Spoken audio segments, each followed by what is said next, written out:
క్రీస్తునందున ప్రియులారా, ప్రభువైన యేసుక్రీస్తునామమున మీకందరికీ ప్రేమ వందనములు, శుభములు. దేవుని యొక్క ఉచిత మహాకృప చేత దేవుడు మనల్ని సజీవుల సంఖ్యలో ఉంచి కాచి కాపాడి బలపరిచి భద్రపరిచి దీవించి హెచ్చించి నడిపిస్తున్నటువంటి విధానం కొరకై ప్రభుని ఎంతగానో స్థుతించి బద్దులమైంటున్నాం. ప్రియులారా, మానవులు అనేక రకాలైనటువంటి ఆలోచనలను కలిగి ఉండి వారి యొక్క హృదయాలోచనలను బట్టి వారు మాట్లాడుచుందరు. వారి యొక్క హృదయం నిండిన దాన్ని బట్టి పెదవులు మాట్లాడుచుంటున్నాం. అయితే దేవుడు మానవుల లాంటి మనస్తత్వాన్ని కలిగినటువంటి దేవుడు కాదు ప్రియులారా. కాబట్టి ఈ యొక్క సమయంలో దేవుని యొక్క ఉచిత కృపను పొందుకున్నటకై ఆయన యొక్క కృపాసనమున వద్దకు చేరుకుందాం ప్రియులారా. ఆయన యొక్క పాదముల చెంత సాగిలపడదాము. మన యొక్క జిహ్వ ఫలాలు ఆయనకు సమర్పించుకొని ఆయనను స్థుతించే వారంగా ఉందాం, ఆయనను కొనియాడే వారంగా ఉందాం, ఆయనను కీర్తించే వారంగా ఉందాం. మన పరిస్థితులు ఏ విధంగా ఉన్నా కూడా సమస్తాన్ని అన్నిటినీ కూడా దేవునికి అప్పగించుదాం. మరి ఈ సమయంలో ప్రత్యేకంగా మరి మనము గమనించినట్లయితే ఆయన పొందినటువంటి గాయముల ద్వారా మనకు స్వస్థత కలుగుతా ఉంది ప్రియులారా. ఆయన పొందిన గాయముల ద్వారా మనకు స్వస్థత కలుగుతూ ఉన్నది.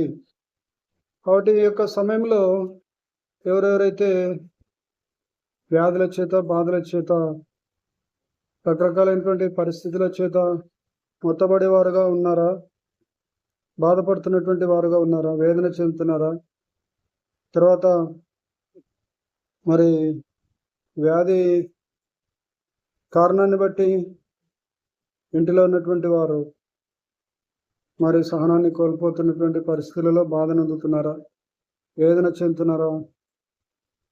కాబట్టి అటువంటి స్థితిలో ఉన్నట్లయితే దేవుడు స్వస్థత ఇస్తాడు పిల్లలు. ఆయన యందు విశ్వాసం ఉంచండి. తండ్రి యందు విశ్వాసం ఉంచున్నారు, నా యందును విశ్వాసం ఉంచుడని ప్రభు సెలవిస్తూ ఉన్నారు. కాబట్టి ఆయన పొందిన గాయముల ద్వారా మనకు స్వస్థత కలుగుతూ ఉంది. స్వస్థత అంటే ఆత్మీయ స్వస్థత కలుగుతుంది, మరియు శారీరక స్వస్థత కూడా కలుగుతుంది పిల్లలు. కాబట్టి మనము దేవుని యొక్క వాక్యాన్ని గట్టిగా పట్టుకొని వాగ్దానాలను స్వతంత్రించుకుందాం పిల్లలు. ఆయన మన కోసము వ్యాధిని అనుభవించినటువంటి దేవుడుగా ఉన్నాడు. ఆయన మన కోసము చింతాక్రాంతుడుగా మారిపోయాడు. మనం అతన్ని చూచి అపేక్షించినట్లుగా అతని ఎందు స్వరూపమైనను సొగసైనను లేనివాడుగా మార్చబడ్డాడు ప్రియులారా. మనుషులు చూడనలేనివాడుగా మార్చబడ్డాడు. ఇదంతా కూడా మన కోసమే.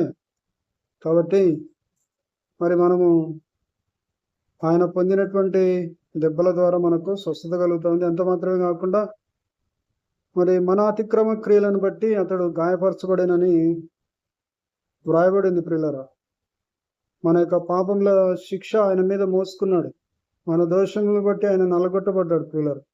మన సమాధానార్థమైనటువంటి శిక్ష అతని మీద పడింది.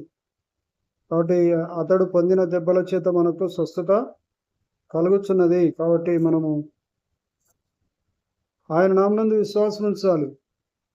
ఆ విధంగా విశ్వాసం ఉంచితే ఆయన ఏదైనా చేయగలడు. చేయడానికి సిద్ధమైన మనస్సు కలిగినటువంటి దేవుడుగా ఉన్నారు. ఆత్మరూపిగా మన మధ్య సంచారము చేస్తూ ఉన్నారు. కాబట్టి ఎవరైతే విరిగి నలిగినటువంటి హృదయం కలిగినటువంటి వారుగా ఉంటారో వారినే నేను దృష్టించుతూ ఉన్నానని చెప్పేసి దేవుడు తెలియపరుస్తున్నాడు పిల్లలు. కాబట్టి మరి విరిగి నలిగినటువంటి మనస్సుతో, మరి విరిగి నలిగిన మనస్సే దేవునికి ఇష్టమైనటువంటి బలులు ప్రియులారు. కాబట్టి ఆ విధంగా మనము దేవుని నామాన్ని గణపరుస్తూ, కొనియాడుతూ, ఇతరులను క్షమిస్తూ, ఇతరుల కొరకు ప్రార్థన చేస్తూ ఉన్నట్లయితే దేవుడు మనల్ని లేవనెత్తేవాడుగా ఉంటాడు. పెంట కుప్పల మీద నుంచి దీనులను లేవనెత్తే దేవుడుగా ఉన్నారు పిల్లలు. కాబట్టి దేవుని యొక్క కృప మన పట్ల అధికంగా ఉంది. ఆ యొక్క అధికంగా ఉన్నటువంటి కృపను దుర్వినియోగం చేసుకోకుండా క్షమాపణ అడిగి సరి చేసుకొని ఆయన యొక్క కృపాసనము వద్ద మరి ఆయన యొక్క కృపను పొందుకొని ముందుకు సాగుదాం, స్వస్థత పొందుకుందాం. ఆత్మీయ మరియు శారీరక స్వస్థతలు అనుగ్రహించేది ఆయననే. గాయపరిచేవాడు ఆయనే, గాయములను కట్టేవాడు కూడా ఆయనే ప్రియులారు. కాబట్టి ఎందుకు వస్తున్నాయి శ్రమలు, వేదన, దుఃఖము, బాధ, కష్టము, నష్టము, కన్నీరు అంటే ఆయన నామ మహిమార్థమే వస్తున్నాయి. కాబట్టి వాటన్నిటి నుంచి నడిపించి ఆయన నామాన్ని గణపరుచుకుంటారు ప్రియులారు. కాబట్టి స్వస్థత ఇస్తారు. నమ్మకం ఉంచండి, ప్రార్థన చేద్దాం. ప్రేమ నమ్మకం గల కృపగల ప్రియ ప్రభువా, పరలోక బంధున మా తండ్రి, జీవాధిపతి, వెలుగైన దేవ, స్థుతికి పాత్రుడా, స్తోత్రాడు, మీ నామాన్ని గణపరుస్తున్నాము, కొనియాడుతున్నాం. మీరు ఎంతైనా నమ్మదగిన దేవుడవు, చాలిన దేవుడవు, కరుణ వాత్సల్యత గల దేవుడు, ఆశ్చర్య అద్భుత కార్యాలు చేయగలిగినటువంటి సమర్థుడైనటువంటి దేవుడవు కవ్వ, సృష్టికర్త అయినటువంటి దేవుడు నైనా. మీ వైపు చూస్తూ ముందుకు సాగినట్లుగా మాకు సహాయం దయచేయండి నాయన. కనికరం చూపించండి నాయన. తండ్రి, మా పరిస్థితులు ఏ విధంగా ఉన్నా కూడా తండ్రి, మీరు సమస్తాన్ని బాగు చేయగలిగినటువంటి శక్తి కలిగినటువంటి దేవుడుగా మీరు మాకు నందుకు వందనాలు. మీరు మాకు చాలిన దేవుడుగా నందుకు వందనాలు.